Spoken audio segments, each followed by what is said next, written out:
하나님의 말씀 시편 79편 말씀을 봅니다. 시편 79편 1절로 마지막 절 13절까지 말씀을 한 절씩 교독합니다.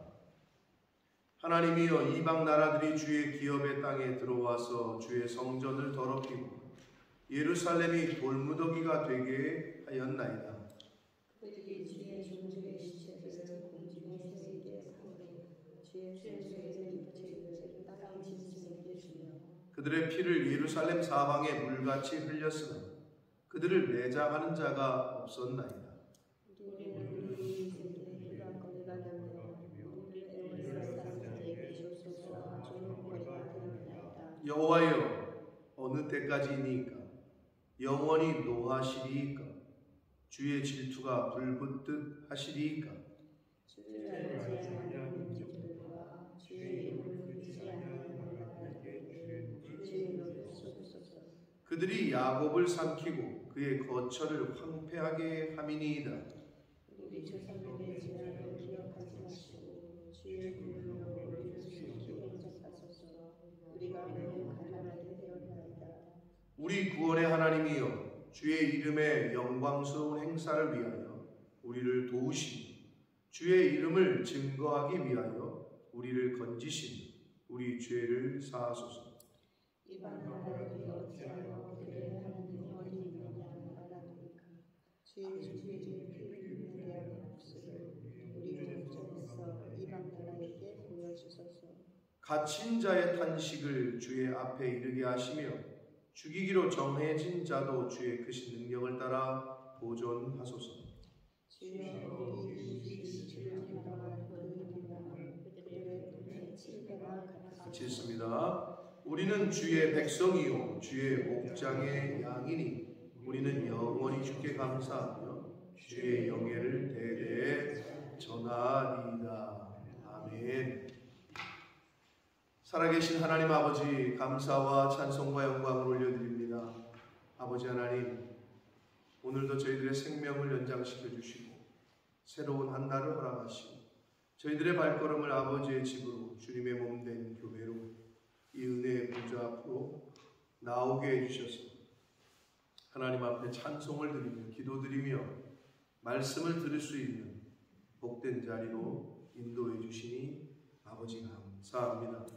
아버지 하나님 하루하루를 사는 것이 하나님의 은혜요 기적인 줄 믿습니다. 하나님이 행하시지 않으면 우리가 한 날도 살아갈 수 없는 존재임을 깨닫습니다. 모든 것이 주의 은혜인 줄 믿습니다. 그렇게 믿는 자답게 오늘 하루도 살게 하시고 우리의 믿음대로 행함도 따라올 수 있도록 성령 하나님 함께해 주옵소서. 예수 그리스도 이름으로 축복하며 기도드리옵나이다. 아멘. 자, 오늘로서 이제 79편의 말씀을 오늘 보고 내일부터는 출애굽기의 말씀을 통해서 함께 은혜를 나누도록 하겠습니다. 자, 아삽의 시라고 성경이 우리에게 알려주고 있고 특별히 이 79편은 내용상 여러분이 읽으셨을 때도 느끼셨겠지만 이스라엘이 적들에 의해서 멸망당한 이후에 쓰여진 것으로 보여지고 그래서 학자들은 바벨론에 의해서 멸망당한 이후에 쓰여진 것일 것이다 라고 봅니다. 내용상 그래요. 그래서 이 내용상 이 79편은 74편과 80편과 함께 민족애가 그러니까 이스라엘 민족들 백성들을 사랑하는 노래다. 민족애가에 해당하는 내용상 그렇게 분류를 합니다. 그러니까 이스라엘 백성들이 적들에 의해서 멸망을 당하고 하나님의 성전이 더럽혀짐을 당한 한 내용이 기록되어 있단 말이에요. 당시에 이스라엘 백성들은 이방인들은 말할 것도 없고 이스라엘 백성들조차도 성소에 들어가는 거가 그렇게 자유롭지 않았던 시대였단 말이에요. 그런데 바벨론에게 예루살렘이 멸망당하면서 예루살렘 성전이 이방 사람들이 가서 다 더럽히고 거기서 사람 죽이고 거기 있는 물건들 다 뒤집어 엎고, 그러니까 자신들의 생각에서는 상상도 못하는 일이 벌어졌죠. 그 내용이 여기 나온단 말이에요. 그러니까 성전이 더럽혀졌어요. 뭐 때문에? 이방 바벨론의 적들에 의해서. 표면상 그렇지만 궁극적인 이유는 이스라엘 백성들의 죄 때문에, 이스라엘 백성들의 죄악 때문이거든요. 근데 이건 오늘날도 마찬가지예요. 뭐 성전이 뭐가 더러워 이렇게 보일 수 있으나 성전은 거룩한 성도들 그리고 진정한 예배자들이 있을 때 거룩한 거지, 예배자가 아니라 구경꾼들만, 장사꾼들만으로 가득하다, 그러면 절대 거룩한 곳이 아니란 말이에요. 그러니까 성전이 거룩하려면 예배자들이 있어야 되는 거죠.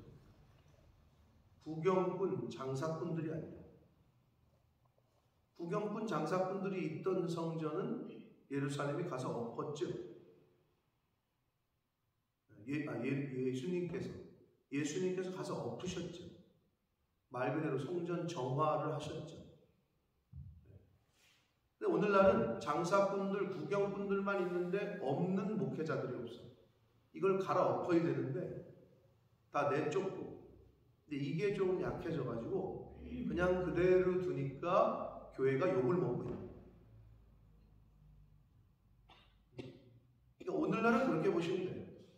그 당시에는 적들이 쳐들어가가지고 막 뒤집어 엎고 못할 짓들을 하고 했거든요.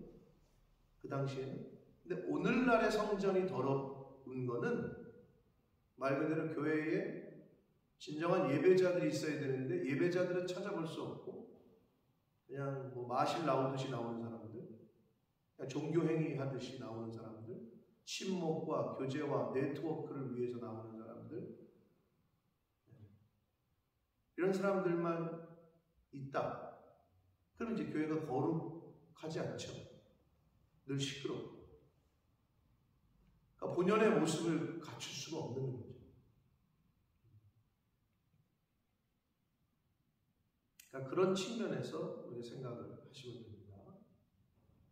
자, 그래서 이 79편의 내용을 다시 한번 우리가 볼 때에 당시에 성전이 어떻게 해서 그리고 이스라엘 민족들이 어떻게 조롱거리가 되고 비웃음거리가 됐는지. 교회가 요즘 얼마나 비웃음거리가 됩니까? 개덕교 소리 듣지 않습니까? 요즘. 그건 뭐 어쩔 수 없어요. 우리 책임인 거죠. 물론 안 그런 교회들도 있으나 너무 편만해져 있다. 그것이. 자, 그래서 오늘 79편의 말씀을 통해서 오늘날의 우리의 모습, 우리의 교회를 한번 비춰보도록 하겠습니다. 1절입니다. 하나님이여 이방 나라들이 주의 기업의 땅에 들어와서, 주의 기업의 땅, 예루살렘 성전을 의미합니다.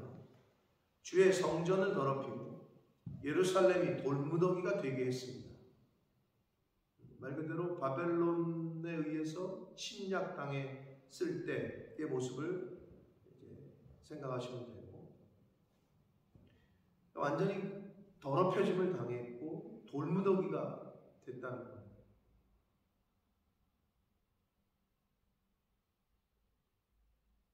우리 육체가 정신이 나갔다. 저 사람 정신 나갔네. 정신이 나가면, 스피릿이 나가면 우리 육체는 어떻게 돼요? 그냥 고기 덩어리예요. 정신 나가는 사람들 보고 우리가 미쳤다 그러잖아요. 저 사람 정신이 나갔나 봐. 참 맞는 말이에요. 있어야 될 정신이 나갔다는 거죠. 그럼 하나님의 백성들이 있어야 될 성령, 홀리 스피릿, 거룩한 정신이 떠나시잖아요? 그러면 그냥 동물이죠. 동물. 세상 사람들이 하는 모습처럼.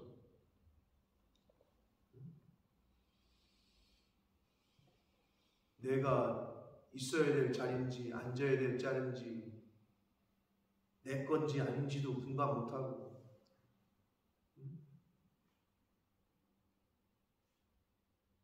내 여잔지 내 남잔지 이것도 분간 못하고, 내 집인지 남의 집인지도 분간 못하고 막 들락날락거려. 그게 동물이죠. 정신이 나가잖아요. 그렇게 된다니까요.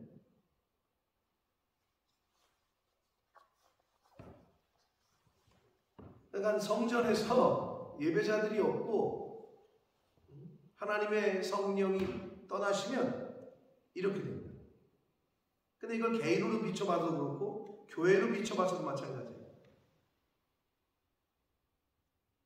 개인들도 마찬가지예요. 성령이 없는 사람은, 그 사람의 삶은 이게 보면 보이는 거죠.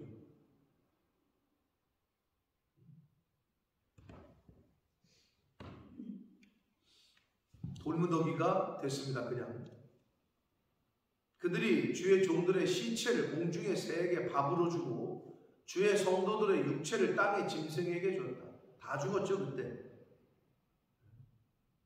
죽을 사람들은 다 죽고 잡혀갈 사람들은 잡혀가고, 그러니까 짐승들에게 밥으로 줬대요. 그 시체를. 그들의 피를 예루살렘 사방에 물같이 흘렸으나 그들을 매장하는 자가 없다. 다 죽었고 다 잡혀갔는데 누가 매장을 해줘요. 그냥 짐승들이 와가지고 뜯어먹는 거지. 그러니까 비참했던 거죠. 4절, 우리는 우리 이웃에게 비방거리가 되며 우리를 애워싼 자에게 조소와 조롱거리가 되었습니다. 왜 그렇게 됐을까요? 하나님을 믿는 선민이라고 했던 그들이 하나님의 보호하심을 받지 못하는 처지가 됐고 완전히 비웃음거리가 되고 조롱거리가 되었다고 그러잖아요. 이렇게 된 이유는 죄 때문이고, 또 이렇게 된 이유는 경고를 무시했다는 거죠. 예레미야 선지자가 예레미야 애가 2장 11절에 보면 내 눈이 눈물에 상하며, 하도 눈물을 흘려가지고 눈물의 선지자라고 하는데 눈물을 하도 많이 흘려가지고 눈이 상해 정도로 내 창자가 끊어지며 내 간이 또 땅에 쏟아지는 그러한 심정으로, 그러한 민족, 이스라엘 민족을 향해서 애끓는 마음으로 간이 끊어지고 창자가 끊어지고 간이 땅에 쏟아지는 심정으로 호소를 했건만 돌아와라, 그쳐라, 그만해라, 안 들었다는 거죠. 그럼 이들이 왜 조소와 조롱거리가 됐느냐? 하나님의 말씀을 무시하고 듣지를 않았다는 거죠. 사랑하는 성도 여러분, 오늘날도 마찬가지입니다. 성도가 주의 말씀에 귀를 기울이지 않고 분명히 권면을 해, 또는 경고를 해. 근데 무시하잖아요? 듣지 않잖아요? 나중에 조롱거리가 됩니다. 하나님의 말씀을 성도가 듣지 않으면 조롱거리가 됩니다. 비웃음거리가 됩니다. 또 이 사람들하고 똑같이 주의 종들을 통해서 계속 얘기를 했다고. 근데 안 들었어요. 결국은 우리가 알듯이 나라가 망하고 성전이 더럽혀지고 그들은 이웃들에게 조소와 조롱거리가, 비웃음거리가 되고 말았습니다. 하나님의 경고의 말씀, 주의 종들의 그 경고의 말씀을 듣지 않았습니다. 자, 5절부터 9절까지에서는 이스라엘 백성들을 향한 진노를 좀 하나님 그쳐주십시오. 중단을 요청하고 용서해 주십시오. 사죄를 간구하고 열방을 향한 진노를, 우리를 이렇게 한 그 이방 사람들을 좀 혼내주십시오. 이러한 간구를 9절까지 하는데 5절 보시면 여호와의 어느 때까지입니까? 영원히 노하시겠습니까? 주의 질투가 불붙듯 하시리까? 이렇게 얘기하잖아요. 여러분, 어떤 부모도 자식을 징계함에 있어서 자식이 잘못하면 회초리를 들죠. 안 들면 자식을 망치는 거고, 근데 회초리를 드는데 자식을 징계함에 있어서, 훈육함에 있어서 죽이겠다 하고 훈육하는 사람은 없어요. 근데 요즘 가끔 그러더라고요. 자식을 죽이더라고, 진짜. 근데도 친아버지, 친엄마인데도 때려 죽이거나 어떻게 하는 경우가 요즘 많이 나오고 있는데, 일반적으로는 제대로 된 부모라면 자식을 죽이겠다라고 해서 징계하는 부모는 없어요. 하나님도 마찬가지예요. 하나님의 자녀들, 성도들에 대한 징계는 기한이 있어요. 우리가 알듯이 바벨론 70년이라는 기간이 있었잖아요. 때가 있다고.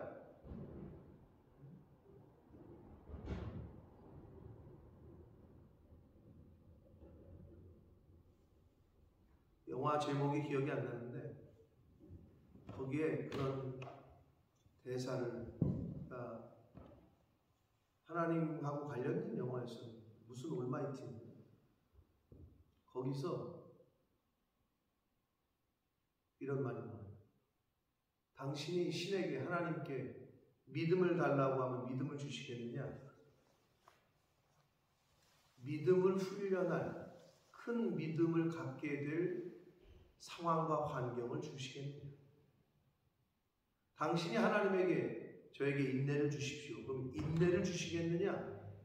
인내를 경험하고 인내를 만들어갈 상황과 환경을 주시겠느냐? 이렇게 말해요. 결국 그 말은 뭐예요?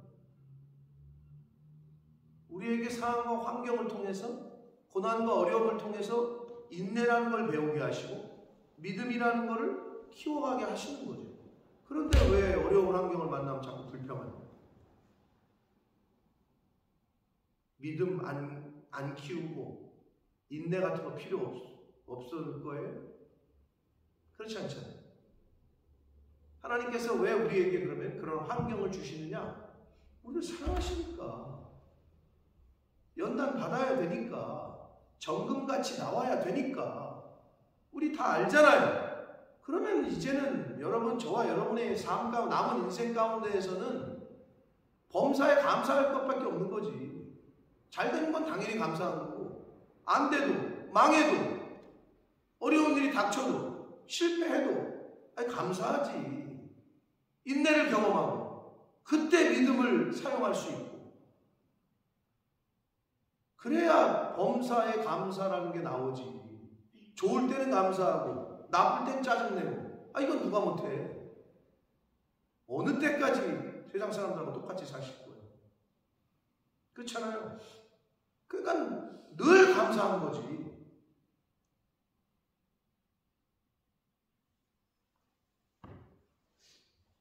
내 뜻대로 안 된다고, 내 마음대로 안 된다고. 집에서도 그래서 안 되거든. 집에서도 부모가 자식이 내 뜻대로 안 된다고 해서 자식한테 짜증내잖아요. 그러면 자식과 부모의 관계가 어그러지죠. 부부간의 관계가 깨지죠. 내 마음대로 안 되니까. 내 마음대로 안 돼도 거기서 그렇게 밝히면 안 돼. 근데 교회 와서 하물며 가족들도 아닌데 다른 사람들끼리 모여있는 이 교회 공동체에서 내 뜻대로 안 된다고 짜증을 내? 그럼 어떻게 해? 뻔하죠, 그 결과는. 그러니까 그럴 필요가 없다니까. 교회 공동체에서 더 그런 거예요. 나라는 내가 드러나서는 안 된다니까. 왜 이거 이렇게 하니? 이거 이렇게 하면 좋겠는데? 그 사람은 그게 좋은 거야.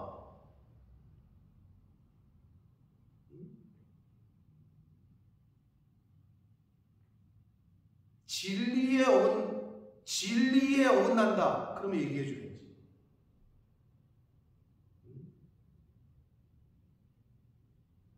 이제 그런 게 아닌데 자꾸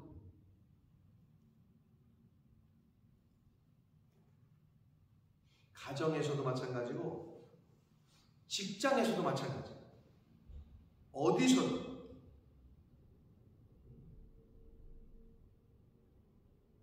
그게 예수 믿는 사람과 믿지 않는 사람들과의 차이예요. 그런 두 분.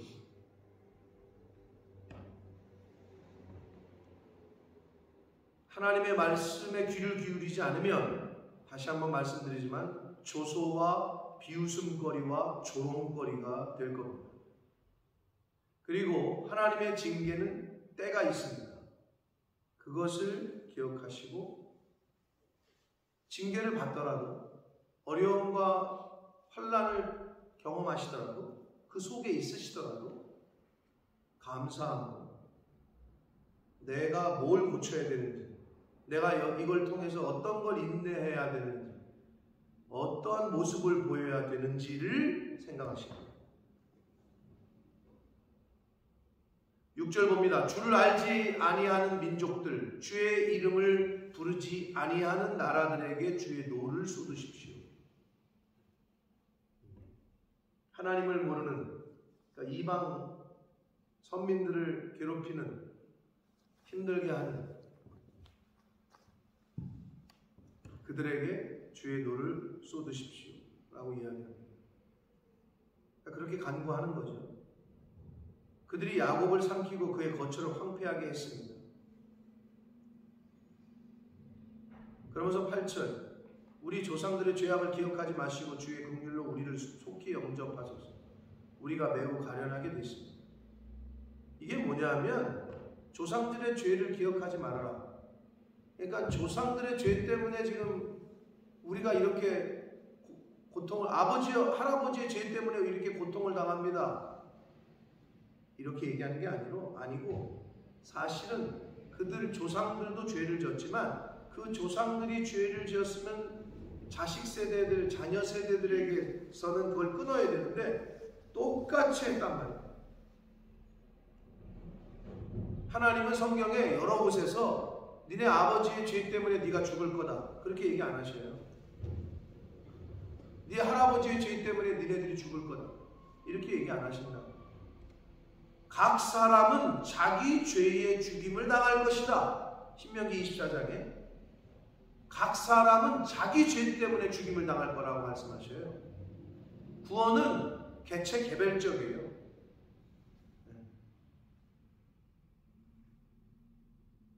물론 프리빌리지는 있어요. 프리빌리지는 있어요. 분명하게. 제가 늘 비유로 드는 게 그거 아니에요? 할아버지가 독립운동하다가 죽었다. 그러면 그 자손들 나라에서 좀 해줘야죠. 네? 자기 처자식보다 나라를 위해서 헌신했는데 그럼 나라에서 뭐 장학금도 주고 학비도 대주고 이런 프리빌리지는 있어요. 그러나 분명한 건 그 자식이 손주가 독립투사는 아니지. 독립투사의 집안이니까 나라에서 좀 해주는 거지. 할아버지, 아버지가 만약에 순교자잖아요? 그러면 그 자녀들이 이렇게 보면 나도 그걸 잘 모르겠는데 저는 이제 뭐 아버지 대를 3대째인데 1대, 자기가 1대인 목사들이 있어요. 그럼 그 사람들이 그렇게 부러워해. 막 대를 이어서 또는 뭐 순교자 집안이다. 그러면 야, 쟤는 아무것도 안 하는 것 같은데 쟤는 왜 이렇게 잘 틀리지? 그래 어쩔 수 없지. 할아버지가 순교하시고 아버지가 그렇게 주의 일에 충성하셨는데 본인들이 그렇게 느껴지나 봐. 네? 정작 당사자들은 잘 모르겠는데도 본인들은 그렇게 느껴져요. 그러니까 그런 게 있죠. 그러나 죽느냐 사느냐 구원의 문제는 개체 개별적이에요. 할아버지가 믿었으니까 아들이나 손주가 다 구원받는다. 이건 절대 아니라고 성경에서도 분명히 말씀합니다. 그리고 각 사람은 자기 죄로 인해서 죽임을 당한다 라고 말씀을 한단 말이에요. 그러니까 여기서 말하는 조상들의 죄악을 기억하지 마시고 이 말은 결국 죄에 대한 우리의 죄, 조상들의 죄, 그 죄를 이제 좀 용서해 주십시오 라고 이야기하는 거예요. 기자가 9절 우리 구원의 하나님이여 우리를 도우시고 우리를 건지시고 우리 죄를 사해 주십시오. 이 기도를 하거든요. 구원의 하나님이요. 아주 정확하게 하나님에 대한 대신관이 되어 있는데 구원시키시는 분이 하나님인데 그리고 우리를 도우시고 우리를 건지시고 우리 죄를 사해 주시는 분이 하나님인데 여기서 우리와 다른 게 뭔지 아세요? 하나님 우리 좀 도와주세요. 우리 좀 건져주세요. 우리를 좀 용서해 주세요. 이렇게 기도 안 하고 이 사람 뭐라고 그러냐면 주의 이름의 영광스러운 행사를 위하여 주의 이름을 증거하기 위하여 우리를 용서해 주십시오. 우리를 도와주십시오. 하나님은 당신의 영광을 먼저 구하는 기도에 응답하십니다. 그러니까 이게 지혜로운 기도예요. 하나님의 영광을 위하여, 하나님의 기쁘신 뜻을 위하여, 영혼 구원을 위하여. 너 왜 돈 벌려고 하냐? 저 영혼 구원하는 일에 좀 돈을 쓰고 싶습니다. 복음 전파에, 주의 교회를 위하여 저는 돈을 벌어야 되겠습니다. 분명하잖아, 목적이. 근데 그렇게 기도를 안 해. 왜 못하는 줄 아세요? 마음이 없으니까, 일단은. 돈을 왜 벌고 싶은데? 돈을 왜 벌어야 되는데? 여기 이 사람 뭐라 그래요? 주의 이름의 영광스러운 일들, 행사를 위하여, 주의 이름을 증거하기 위하여 라고 조건을 달고 있어요. 그러기 위해서 우리를 도와주시고 그러기 위해서 우리를 좀 건져주시고. 여러분 기도를 그렇게 하셔야 돼요. 근데 그렇게 기도했는데 그래서 하나님이 그렇게 은혜를 주셨는데도 안 한다. 즉 서원을 갚지 않는다. 그건 그 사람 책임이고 그건 절대 안 한만 못한 기도가 되는 거고 만약에 그렇게 서원했으면 그대로 지키셔야 되는 거예요. 그래야 그 자녀에게도 복이 되는 거죠. 그러니까 이 구절이 아삽의 이 기도가 우리에게 큰 교훈을 줍니다. 하나님의 영광을, 하나님의 뜻을 구하는 기도를 하고 있어요. 10절, 이방 나라들이 어찌하여 그들의 하나님이 어디 있느냐? 야, 너네들 하나님, 너네 뭐 보호한다면 뭐 어디 있는 거요? 랍사게가 사내립이 말했던 것처럼. 여기도 이방 나라들이 말하기를 너의 하나님이 어디 있냐? 그러게 두시지 마십시오. 그들을 주의 종들이 피 흘림에 대한 복수를 우리 목전에서 이방 나라에게 보여주십시오. 이제 좀 하나님 원수 갚아주십시오. 라고 간구하고 있어요. 11절 갇힌 자의 탄식 주의 앞에 이르게 하시고 죽이기로 정해진 자 갇힌 자 죽이기로 정해진 자 이거는 바벨론에 끌려간 사람 포로 잡혀간 사람 이제 끌려가면서 어떻게 생각했겠어요? 바벨론이라는 큰 나라에 가서 잘 살아야지 뭐 그렇겠어요? 이젠 죽었구나 뭐 이렇게 생각했겠죠? 그러니까 갇힌 자 죽이기로 작정한 자는 이스라엘 포로들을 말하는 거예요. 그들을 주의 앞에 이르게 하시고 주의 크신 능력을 따라 보존해 주십시오. 쉽게 얘기하면 살려주십시오 이 말이에요. 한마디로 이제 좀 살려주십시오 하나님. 주여 12절 우리 이웃이 주를 비방한 그 비방을 그들에게 7배나 갚아주십시오. 7은 항상 말씀드립니다만 완전수예요. 아주 완전하게 되갚아주십시오. 한마디로 본때를 보여주십시오. 7배나 갚아주십시오. 완전하게 완벽하게 갚아주십시오. 라고 기도합니다. 그러면서 마지막에 하나님 우리가 잘못했어도 아버지 내가 아버지한테 이렇게 잘못했지만 그래도 아버지 자식 아니에요? 이 말을 하는 거예요. 우리는 주의 백성이요 주의 목장의 양이니 우리는 영원히 주께 감사하며 주의 영예를 대대에 전하겠습니다. 그러니 좀 살려주십시오. 그러니 좀 이제 도와주십시오. 이렇게 얘기하는 거거든요. 자, 근데 13절에서 그렇죠. 잘못해도 아들은 아들이죠. 헛짓거리를 해도 아들은 아들이죠. 어떡하겠어. 근데 이제 중요한 건 헛짓거리 했으면 그것에 대한 징계와 심판을 받아야 되는 거죠. 근데 이제 요즘 잘못된 부모들은 그 헛짓거리 하는 것도 내버려 두고 그 헛짓거리 하는 거를 당연히 받아야 될 징계와 심판을 빼주려고 하죠. 돈을 써서. 왜? 또 이 세상은 돈 쓰면 되니까. 이제 그게 자식 망하게 하는 건지 모르고. 근데 우리 하나님은 그렇게 안 하신단 말이에요. 우리 아버지는 잘못한 거에 대한 분명한 벌을 받게 하세요. 그게 성경의 기록들 아닙니까? 하나님의 택하신 백성이지만 망하게 하신다고, 적국의 칼에 죽게 하신다고, 포로로 잡혀가게 하신다고. 그러나 남은 자들이 있는 거죠.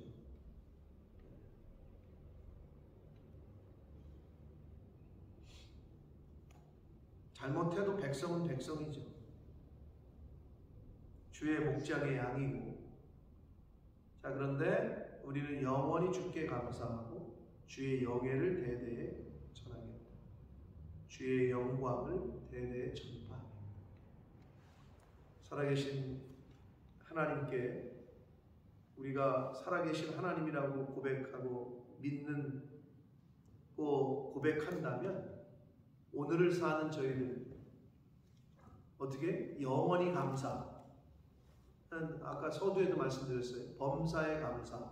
그걸 그렇게 살아야 되는 게 하나님이 우리를 향하신 뜻이라고 했으니까 영원히 감사한다고 여기 말씀하고 있고, 주의 영광과 명예를 대대에 전하겠다라고 고백하잖아요. 이게 우리들이 살아야 될 삶인 거죠.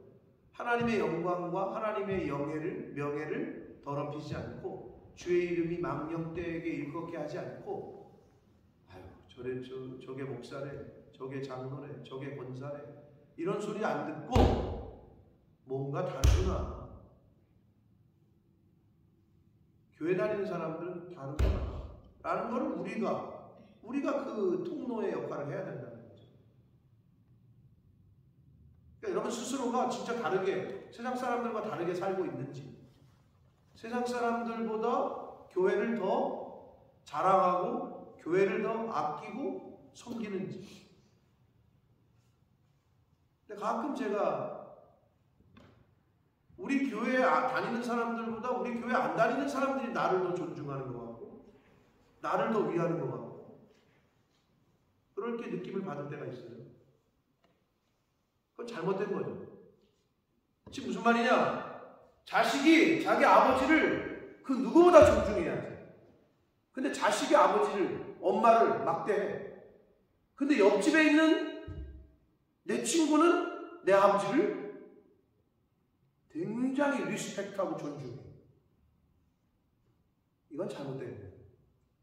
주변에서 뭐라 그래도 내 자식은 내 아버지를 존중하고 귀중히 여기고. 또 뭐가 잘못됐어? 내 아내를 내 몸처럼 내가 사랑해야 되는데 옆집 김씨 아저씨는 우리 엄마를 굉장히 사랑하는데 아버지는 막해. 자기 엄마는. 이게 이제 망하는 콩가루 집안입니다. 그 누가 뭐래도 내 아내를 내가 사랑해야 돼. 내 부모를 내가 존중해야 되는데 자식은 부모를 갖다가 그냥, 그리고 아버지 부모들도 내 자식은 막하고 옆집 가서는 그냥 옆집 자식들은 용돈 주고, 이게 무슨 경우냐고. 그러면 안 되잖아요. 안 되는 거지 당연히. 근데 우리가 참 이상해. 왜 그 립서비스가 옆집 아줌마한테는 되는데 별로 이쁘지도 않은데 아유 오늘 화장 잘 됐네 이래. 자기 마누라는 화장이 그게 뭐야. 그 립서비스를 왜 옆집 아줌마한테는 하는데 내 아내한테는 못하냐. 옆집 자식한테는 용돈도 주는데 내 자식한테는 맨날 구박만 하고, 친구 아들은 더 못됐는데도 야 애들 때 다 그렇지 왜 그렇게 얘기하냐고. 내 자식한테는 왜 그런 안양이 안 보이냐? 잘 생각해 보세요. 그게 인간의 왜 그런 줄 아세요? 체면 때문에 그래요. 나는 그렇게 도량이 넓고 나는 이렇게 좀 베풀 줄 아는 사람이고 이거를 바깥에 가서는 그렇게 보이고 싶은 거지. 집에서는 근데 다 알거든. 나에 대해서 너무 잘 알아. 그러니까 그렇게 하지도 못해. 왜? 이중적인 게 바로 드러나니까 아내나 자식들에게. 근데 밖에서는 모르지 나를. 그러니까 밖에서는 내가 그런 사람이 되고 싶은 거야. 용돈도 주고 넉넉하고 마음 넓은 사람으로 비춰주고 싶은 거지. 왜? 밖에서는 나를 모르니까. 그게 인간의 어리석음이에요. 근데 그런 안타까운 인생 좀 이제 살지 않고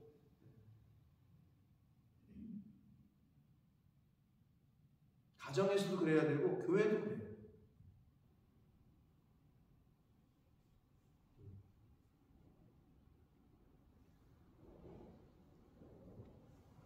그러니까 저를 제일 칭찬하고 저를 제일 잘 섬겨야 되는 게 우리 교회 성도들이잖아요. 근데 왜 내가 한국 가면은 나를 그렇게 막 더 다른 느낌을 받는단 말이에요. 근데 우리 교회에서도 마찬가지야. 우리 교회에서 어떤 강사가 오잖아요. 그러면 나나 우리 아내한테 하는 거하고는 전혀 다른 말들과 서비스를 해. 아유, 손님이니까 그러는 거죠. 근데 그 포인트가 우리가 고쳐야 돼요. 항상 가까이에 있는 게 귀한 줄 모르고. 이거는 서로 간에 마찬가지야. 내 성도가 최고인 거야. 그 사람들이 한 번 만나면 끝이야. 한 번 왔다 가면 끝이라고. 그럼 내가 그 사람들 계속 연락해가지고 뭐 관리를 해? 어장 관리하듯이? 그런 미련한 목사들이 어디 있어? 그런 관계가 안 되면 아까 얘기한 집에서 부모와 자식 간의 관계가 그렇게 되잖아요. 그럼 그 집이 힘든 거예요. 자식들은 집에 들어가는 게 싫은 거고 부모도 내 새끼 보는 게 힘들고 내 아내와 남편과 그런 관계가 되잖아요. 아, 그게 얼마나 힘들어요. 여러분 절대 그렇게 되잖아요.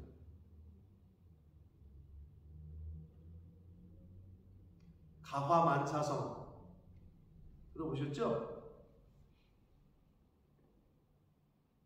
맞는 말이에요. 그럼 우리 신앙생활하는 영적인 우리들은 어때요?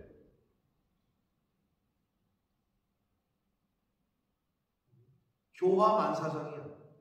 신앙생활이 제대로 안 된다. 교회에서의 공동체와의 화목이 안 된다. 아무것도 안 된다. 화목해 하는 직분을 주셨잖아, 우리에게. 그게 안 되잖아요. 하루하루 사는 게 힘든 거지. 교회 오는 게 힘든 거야. 내가 저 사람 또 봐야 돼. 저 얼굴을 또 마주쳐야 돼. 어떻게 마주치지? 이렇게 되잖아요. 집에 들어가는 게 너 왜 싫으냐? 아빠랑 같이 있는 게 싫어요. 엄마 얼굴 보는 게 싫어요. 이러면 끝난 거예요. 그 관계는. 그런 가정은. 교회도 마찬가지예요. 성도가 목사 얼굴을 보기 싫어하고 목사가 성도 얼굴을 보기 싫어요. 그 교회는 끝난 거예요. 두고 볼 것도 없어요. 무슨 부흥이야.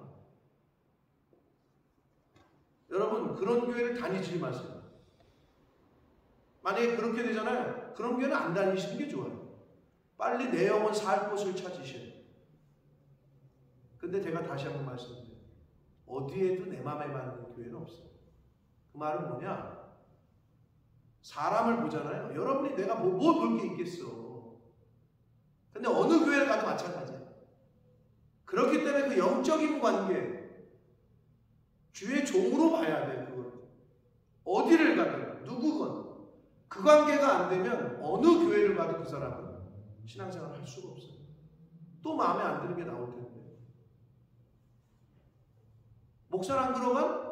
뭐 저런 성도가 다 있어. 저거 왜 우리 교회로 오지? 나오지를 말지. 이러잖아요? 아무도 안 남어. 다 떠나. 그러니까 서로 그 관계가 안 되면 교회도 마찬가지고 가정도 마찬가지고 부부관계도 마찬가지예요. 화목할 수가 없어요. 평강이 있을 수가 없어요. 그곳에. 부부관계가 세상이 줄 수 없는 평안과 평강, 부모와 자식 간의 관계가 많은 걸 해주질 못해도 너무 사랑하고 좋아하고, 집에 들어가는 게 좋은 거지. 주일이 기다려지는 거지. 그리고 그 사람을 만나는 게 좋은 거야. 그 집사람 밥을 먹는 게 좋은 거야. 우리 목사님과 시간을 갖는 게 좋은 거야. 저는 그런 목회를 하고 싶고, 제가 여러분에게 그런 사람이 되고 싶고, 여러분도 저한테 그런 사람이 되셔야 돼요. 집사님, 아침이나 먹읍시다. 햄버거나 하나 같이 먹읍시다. 목사님, 식사라도 함께 하시죠. 왜 그걸 못하신다고 생각하시거든? 그걸 그렇게 만드셔야 돼요. 서로. 내 새끼한테 밥 같이 먹자는 얘기를 못해, 부모가. 아니, 그게 부모와 자식 간에. 그리고 내 아내한테 그런 말을 못해. 얼마나 불행합니까?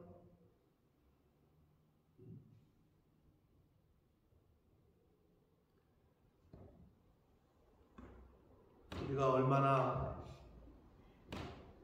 이 교회를 우리가 얼마나 하나님이 섬기게 하실지, 얼마나 이 공동체를 유지하게 하실지 모르나 하나님이 허락하시는 날 동안에는 그러한 관계, 그러한 공동체, 그러한 교회가 될 수 있도록 서로 노력해서 하나님 보시기에 복을 줄 수밖에 없는 그러한 교회, 그러한 가정, 그러한 저와 여러분이 되시기를 예수 그리스도 이름으로 축복합니다. 살아계신 하나님 아버지, 예루살렘 성전이 이방의 사람들의 발과 칼에 짓밟힘을 당하고 더럽혀지고 죽임을 당하고, 주의 종들을 통하여 선지자들을 통하여 그렇게 외쳤건만 그 경고의 말씀을 무시했던 이스라엘 백성들은 결국은 멸망을 당하고 주의 성전이 더럽혀지고 조롱거리가 되고 비웃음거리가 된 것을 성경을 통해 우리가 다시 한번 교훈받습니다. 우리의 신앙생활이 하나님 보시기에 하나님 말씀에 순종하지 않는 신앙생활을 할 때에 결국은 조롱거리가 되고 비웃음거리가 되고 안타까운 이 땅에서의 삶을 살게 될 줄을 오늘 교훈받았으니 아버지, 나의 신앙생활, 또 하나님이 주신 내 가정에서의 생활, 부부간에, 또 부모와 자식 간에, 또 성도 간에 그러한 관계들이 하나님 보시기에, 아버지 보시기에 기쁘시게 되는 그러한 관계로 그렇게 신앙생활하고 그렇게 부모와 자식 간에, 부부지간에 화목하고 화평하고 기쁘고 행복한 그러한 관계들로 세워질 수 있도록 만들어갈 수 있도록 각자가 남편은 남편으로서, 아내는 아내로서, 부모는 부모로서, 자식은 자식으로서, 성도는 성도로서, 목사는 목사로서 주어진 그 자리에서 하나님을 기쁘시게 하는 모습으로 살아갈 수 있도록 주님 은혜 내려 주옵소서. 예수 그리스도 이름으로 축복하는 기도